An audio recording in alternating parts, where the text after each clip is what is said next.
අයිබෝවන්. එතකොට මේ කොග්නිටිව් බයසස් වල තියෙන තව වැදගත්ම එකක් තමයි ඇත්තටම මේ ඩනින් ක්‍රූගර් ඉෆෙක්ට් කියන එක. ඇත්තටම මේ සමාජයේ දැන් අපි දකින ගොඩාක් ප්‍රශ්න ඇති වෙන්න එක ප්‍රධාන හේතුවක් තමයි මේ ඩනින් ක්‍රූගර් ඉෆෙක්ට් එක කියන එක. මොකද්ද ඩනින් ක්‍රූගර් ඉෆෙක්ට් කියන්නේ? ඒකත් කොග්නිටිව් බයස් එකක්. එතකොට මේක තේරුම් ගැනීම හරි වැදගත්. ඩනින් ක්‍රූගර් ඉෆෙක්ට් එක කියලා කියන්නේ ඕනෑම කාරණාවක් සම්බන්ධයෙන් පරිපූර්ණ දැනුමක් නැති යම් දැනුමක් තියෙනවා නමුත් පරිපූර්ණ දැනුමක් නැති කෙනා බොහෝ වෙලාවට ඒ තමා බාගෙට දන්න දේ සම්බන්ධයෙන් කරුණු ඉදිරිපත් කරන්න විශේෂඥයෙක් ලෙස කතා කරන්න පෙළඹෙන ප්‍රමාණය වැඩි. ඒකද අපි සමාජය ගත්තත් ඕ විෂයන්ට අදාළව ප්‍රොෆෙසර්ස්ලා ඉන්නවා යුනිවර්සිටි වල. නමුත් ඔවුන් ඇත්තටම ඉදිරියට අවිලා සමාජ මාධ්‍යවත් නිවුස් වලවත් මේ සමාජ විද්‍යාව සම්බන්ධයෙන්වත් යම් කිසි සිද්ධ වෙන පෙළපාලියාවක් සම්බන්ධයෙන්වත් කරුණු දැක්වීමක් සිද්ධ කරන්නේ නැහැ. ඒ වවලදී අපි දකින්නේ මේ අර සමාජ මාධ්‍ය ක්‍රියාකාරීන් කියා ගන්නා කොටසක් ඒගොල්ලෝ සබ්ජෙක්ට් එක දන්නේ නැහැ.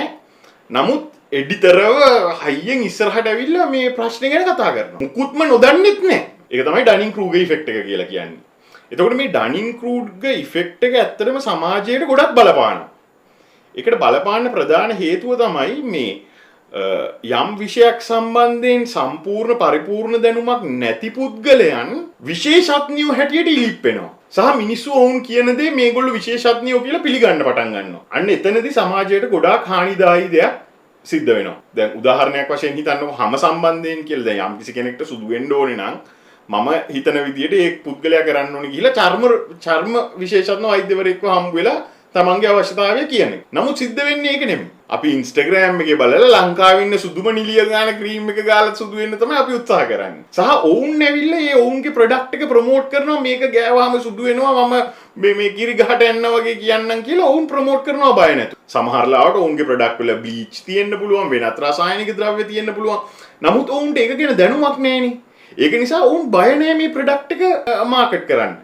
දැන් වෛද්‍යවරයෙක් වුණාම ඔහු හැමතිස්සෙම ඔබට යම් කිසි ක්‍රීම් එකක් රෙකමෙන්ඩ් කරනවා නම් ඉන්ජෙක්ෂන් එකක් රෙකමෙන්ඩ් කරනවා නම් ඔහු දන්නවා මේ ඉන්ජෙක්ෂන් එක දුන්නාම ඇති වෙන්න පුළුවන් අතුරු ආබාධ කොච්චර තියෙනවද කියලා. ඒක නිසා ඔහු කවදාවත් ඉදිරියට ඇවිල්ලා මේක මේ මාකට් කිරීමක් කරා මිනිස්සු සුදු කරන්න උත්සාහ කරන්නේ. අන්න ඒක තමයි දැන් ඔය ඩනින් ක්‍රූගර් ඉෆෙක්ට් එක කියන එක හැම දෙයකටම බලපාන. දේශපාලනයට බලපානවා දැන්.